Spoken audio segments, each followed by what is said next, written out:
Hello. So it would turn out that the last time I was recording with this, I spent 9 minutes recording what I was doing, and I didn't have the microphone on. But that's okay.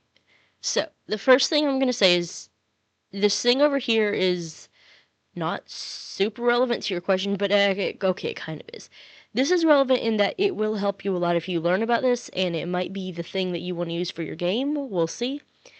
But what you have here is a state machine, and it handles switching between different states of being, like walking or punching a guy, etc. And like it'll hold those scripts, and you can actually drag and drop them in and make them modular, which is super duper handy. There's some incredible teachers out there that will explain it a lot better than I did.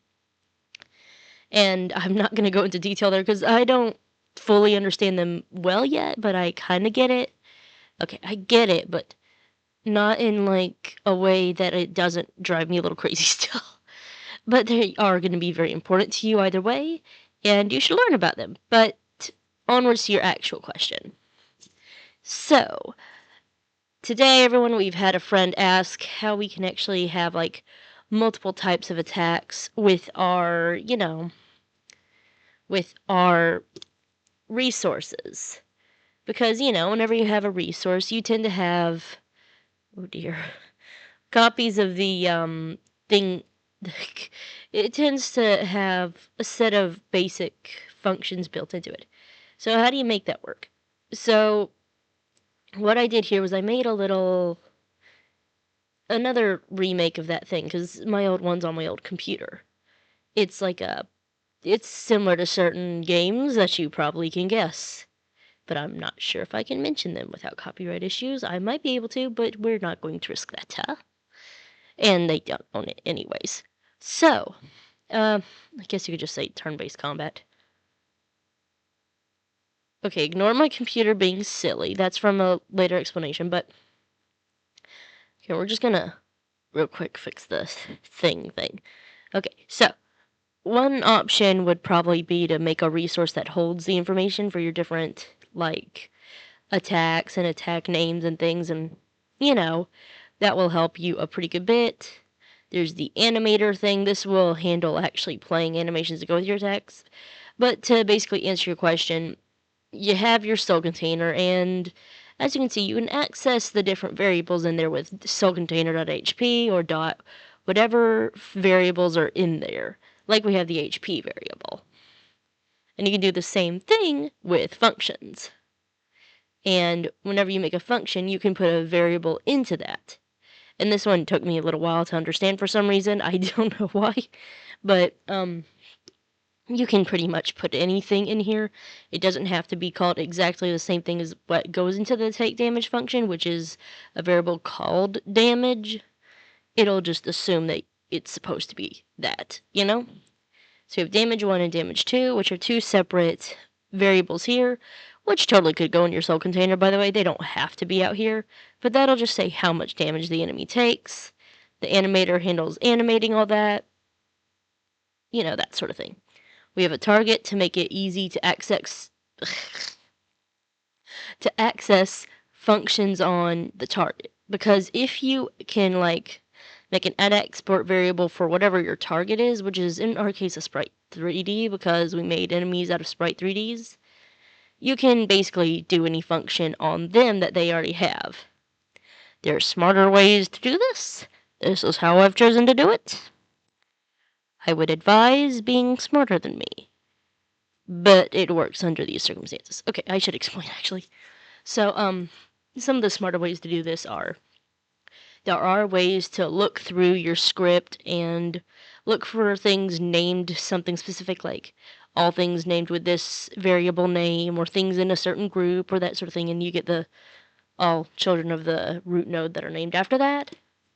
And that's a pretty good way to do it, especially if you're in like a big 3D scene, if you hear a cat screaming. I also would like her to stop screaming, but she will not. But you get the gist, I hope. The basic thing is just you need to have some reference to the thing you're going to call the function on, because it's kind of like yelling at the other guy, like, hey, I'm punching you. And, you can't punch a wall and cause damage in real life. I mean, I guess if it's a pathetic wall, but, like, something has to be able to receive that damage in some way. You're setting up the fact that you are punching. You are telling it, I am punching you. Then you, also, yes, I was just punching the air. So that you have the target. You're telling it, hey, target, I'm punching you. And so you go into its soul container. You're punching it directly in its soul for the sake of drama. And you're using the function it has, which is take damage. In other words, it reacts with that. Like, it reacts to you pressing the button with that. You know what I mean? So you reach into the target, access their soul container variable, or any other variable you want to mess with, by the way. And then you can do it dot take damage in this case, and then pass in how much damage you do. In this case, then it'll do this. Okay, there we go. Okay, so we have some attacks. We have that thing, and it changes the numbers, of course. And we have...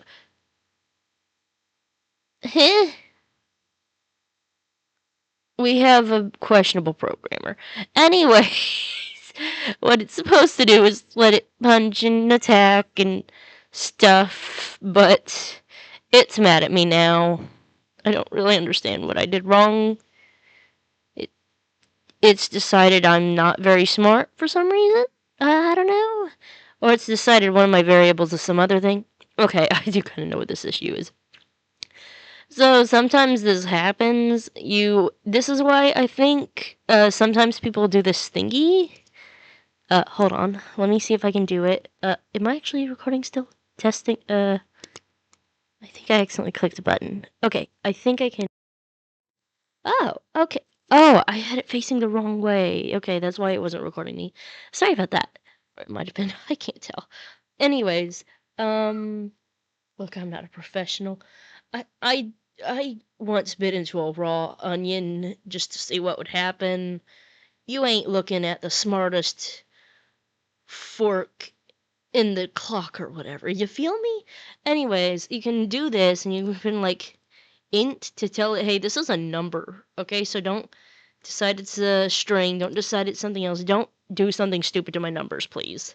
Because sometimes it'll do something stupid to my numbers. Isn't that right, kitty kitty? Do you have more to say?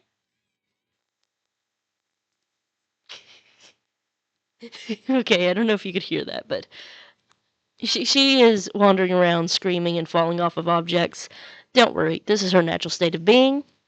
That's what cats are supposed to do. Okay, she's actually below average in terms of cat abilities. But that's okay, because you're so lovable, right? Well... okay, I'm trying to get her to meow into the microphone, but then she finally shuts up when I do. Oh my gosh. Oh gosh, no! Oh, hold on. She just spilled my milk everywhere.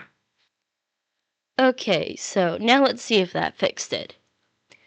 So we told it, hey, this is supposed to be an integer. Don't frick with my integers. And now it's not broken. Thank goodness. Oh, and you can also do this to do other things. Like in this case, we can do target. Oh, wait. Yeah, so target dot animator dot play, and this should be in the player script, so hold on. Okay, are you at a good angle where you can hear me? Okay, hold on, gotta angle this weird cam. My microphone is hard to position. Okay, so dot play, and then we're gonna put enemy. Did I give him an injury animation actually? Hit enemy. Okay. So it should be called hit enemy. Dot play hit enemy. And so we do that. We do hit enemy there too. Now we go to the enemy script. And we just do target dot play hit. Just hit. attack 1 and attack 2. And so the basic thing is just you can basically force anything to do any sort of function on its little buddies that way. And hopefully that means, I hope it'll work fine. Yeah, see, now it's doing its little attack animations, and it works right. And while there's a lot of different ways you can organize your code, and there's a lot of things you can do differently or better or make it less wonky doodle, this does work. Now I can finally get into that last little bit here, which is this thing.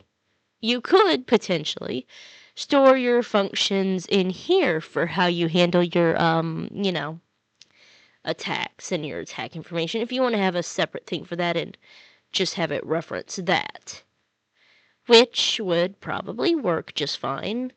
But I do find that this works just fine for this much simpler situation, especially because you can swap out all sorts of things. Like you can go into your soul container and tell it to change what the Sprite 2D's texture is and all that. You don't have to, like, you can put pretty much, how much of this can you shove in there? Like, I think you can put the target in there too. Can I shove the animator in there? I wonder. Hold up, let's see if we can do this, because that might make this even cleaner. Or cleaner, just cleaner. So we're going to go into the OG script, the enemy script, which is our... Okay, so we're good. Can you hear me? Am I saying that like you can... I'm sorry, I'm used to doing this on calls. I think. I don't know. Can we do this? Okay, so it'll only work in node-derived classes. That sucks. But, you get the gist. So you can't export sprites like this. Though you can do on-ready variables, or like you can save a pre-made scene into something. You can do a lot of things. And if you don't mind having a few extra little nodes in here, you're fine. I hope this gives you some of the basics of what you need to know. And I'm sorry again, it was a little iffy. My cat's been a little distracting, and I am just not scripting these things. I think that's all I needed to say. But yeah, let me do a real quick TLDR. TLDR, you can't put your individual attacks into your enemy script class thing, but there are plenty of ways to get around that. And you can still store a lot inside your enemy soul container or whatever else you want to name it. You totally can just do that. And while it may not always be the most efficient thing, it's great if you need to have this information stored, or multiple items with similar or different information, or trade things out quickly. There are so many great uses for resources, and you don't have to worry too much about it, I think. And again, I'd like to remind you that state machines are also a thing, and those are probably a better solution if you're trying to make a very modular system, which it sounds like you might be trying to do, but if not, you can just do it this way. If you do want something modular, state machines are totally the way to go. There are some there are some plugins that can help with this. I don't know them, and you don't actually need them. They can be helpful, but I'll be honest, I find them very confusing. And maybe someday I'll do a video on state machines once I understand them better, but state machines are a very, very useful little thing, and I would highly suggest you check them out if you're trying to make a highly module... That's it. I'm very tired. A highly module thing. It's great for highly module thing of any sort, by the way, if you want to be turning scripts on and off depending on different things.